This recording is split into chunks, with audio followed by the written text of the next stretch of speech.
So everybody can plan accordingly. Mr.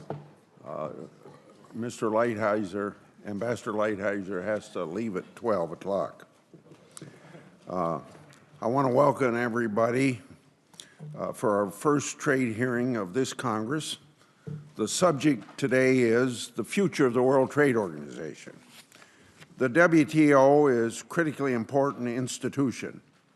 It is our responsibility on the Finance Committee to monitor the WTO and the United States' role in that organization.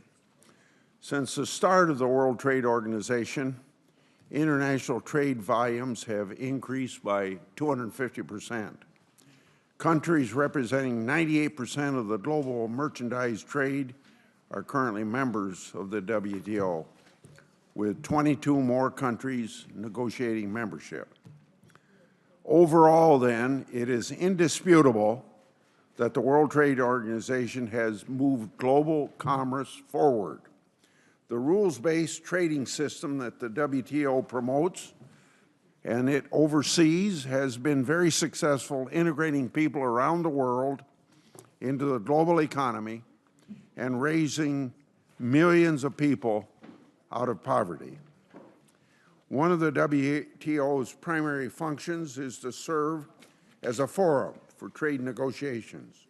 Although well-intended to be a forum for multilateral trade negotiations, the challenges of our modern economy have proven this goal to be extremely and increasingly difficult.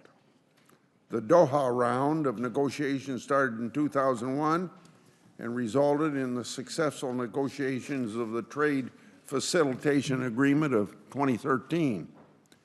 But Doha failed to deliver on other ambitious targets such as further reduction of tariffs and farm subsidies. Current plurilateral discussions on e-commerce and on fisheries show promise. And of course, I fully support continuing those efforts. The second point is the World Trade Organization is responsible for implementing and monitoring trade agreements. Third and final, the institution serves as a forum for settling disputes amongst its members over the meaning and application of WTO agreements. As we approach the 25th year of operation for the WTO, it would be wise for us to acknowledge that the United States has overall been a beneficiary of WTO dispute settlement processes. But we cannot overlook the serious challenges preventing the system from working as it was intended to and as we intended.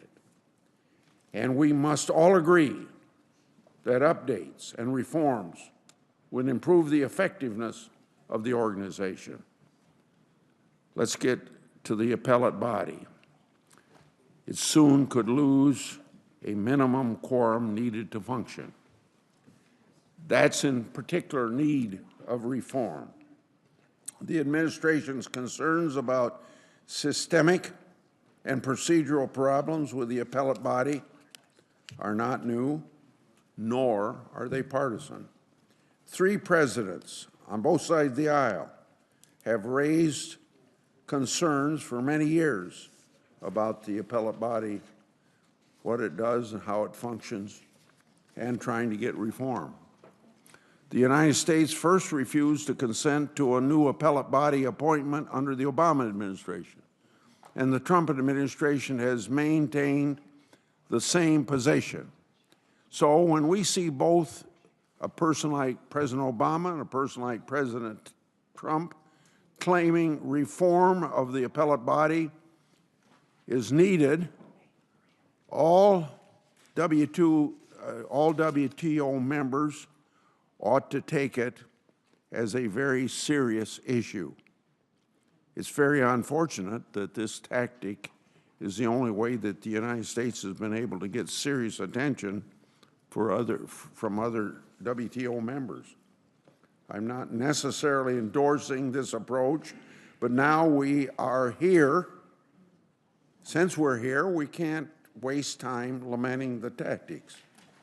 WTO members must take the United States seriously and commit to meaningfully addressing our concerns.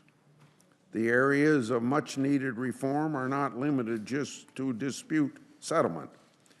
The administration is very right to point out that some WTO members consistently fail to meet their obligations to accurately notify of the subsidies they provide to domestic industries.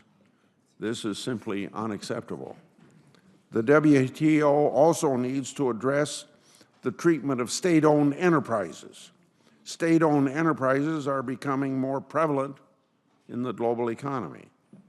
China is notorious for using state-owned enterprises to buy private companies around the world and has used these enterprises as a conduit for subsidizing its industries. The ability of WTO members to self-certify as a developing country is another problem for organizations' long-term credibility. When my constituents in Iowa at my town meetings ask me why China, which happens to be the world's second largest economy, gets to self-certify as developing, I can't explain it. There are other countries, including OECD members, that the administration rightly points out have advanced economies, which still declare themselves developing. Also, for sure, we cannot have a hearing on the WTO without talking about China. The fact of the matter is that China simply has not lived up to the commitments it made when it joined the WTO. This is detailed every year by the USTR's annual report on China and whether or not they comply with the World Trade Organization's. And we have seen over the last decade or so that WTO rules have not effectively constrained China's mercantilist policies and their distortion of global markets. So there's a heck of a lot of work to be done. And of course, being that the organization operates mostly under consensus, we cannot do it alone.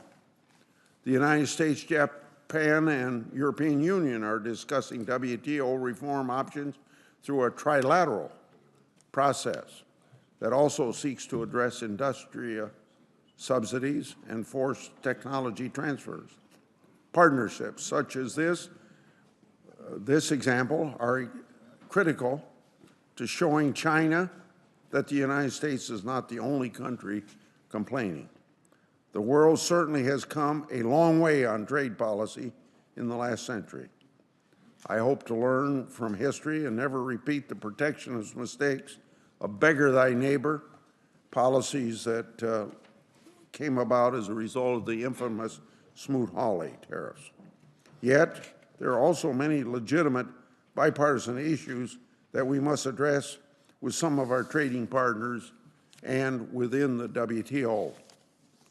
To conclude, I probably don't need to remind many in this room of the following fact. The Constitution gives Congress the power to impose and collect taxes, tariffs, duties, and to regulate interstate and foreign commerce. As chairman of this committee, working very closely with Ranking Member Wyden, I intend to assist President Trump and Ambassador Lighthizer with their efforts at the WTO and in seeking strong and enforceable trade deals. If I'm not doing enough for the President or for Ambassador Lighthizer, just tell me what more to do. However, I want you and the President Trump to understand I do so with the understanding that erecting new market barriers with tariffs and quotas cannot be a long-term solution. I'm looking forward to working in a bipartisan way with the members of the committee and the Trump administration to ensure the United States has a sound and constructive trade policy that benefits our country.